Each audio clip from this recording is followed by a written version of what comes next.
Assalaamu calaykum waraxmatullaahi wabarakaatu dhammaan akhyaarta ku xidhan kanaalka Dayax-tag and Vlog soo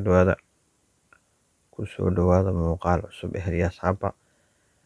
Waxaan doonayaa inaan idinla wadaago xoogaa cashar yaro isxarifinta ku saabsan marka aynu Messenger-ka ka hadlayno ee Instagram-ka ka hadlayno waxaynu aragnaa inuu leeyahay qofka follow gareeya qof baad follow gareynaysaa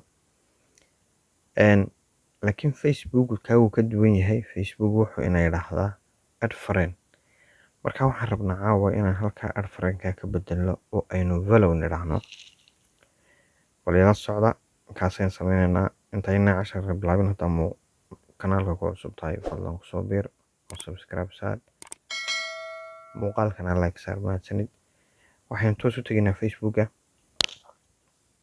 kadibna waxaynu aadaynaa saddexda liide isdul saaran kor u bax. Waxaynu aadaynaa settings-ka tegaynaa. Settings-ka markaan sii tagno waxaynu aadaynaa halkaa ay ku taalo privacy-ga tegaynaa. Privacy-ga waxaad halkan ka dooranaysaa cidda kugu soo darsan karta. Anigu qof kastaaba maaha iyaha waa asxaabtooda ay igu soo darsan kartaa. Waxaa kaloo aynu aadaynaa halkan public post-ga siin aadaynaa. Public post-ga waxaan ka dhignaa public ka wada dhig.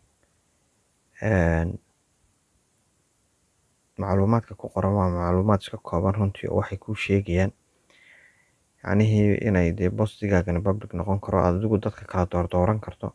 Intaa markaan sameeyo ulajeedkaygu waxaan doonayaa inaan public kaasun eego, hadhow wixii macluumaad ku sii jira si akhrisan kara. Waxaan inaan idinku dheereeyaan rabin casharka.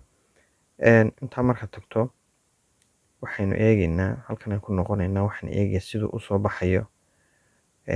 Halkaa add story baa ku taala imika. Waxaan eegaynaa siduu u soo baxayo. Hadda wakaa wuxuu leeyahay follow buu leeyahay. Marka halkii hore add friend waxaan imika aniga add story uu leeyahay waxaan ka hadlayaa waxa weeye waa page-kaygii baan ku jiraa. Laakiin marka kale ee aad shakhsi aadan garanaynin dul tagayso add friend buu ku leeyahay. Halka anigu imika aynu ka dhignay follow.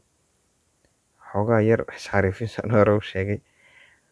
Intaa yar buu ku saabsanaa casharku. Waa idin salaamayaa dhammaan akhyaarta ku xidhan kanaalka.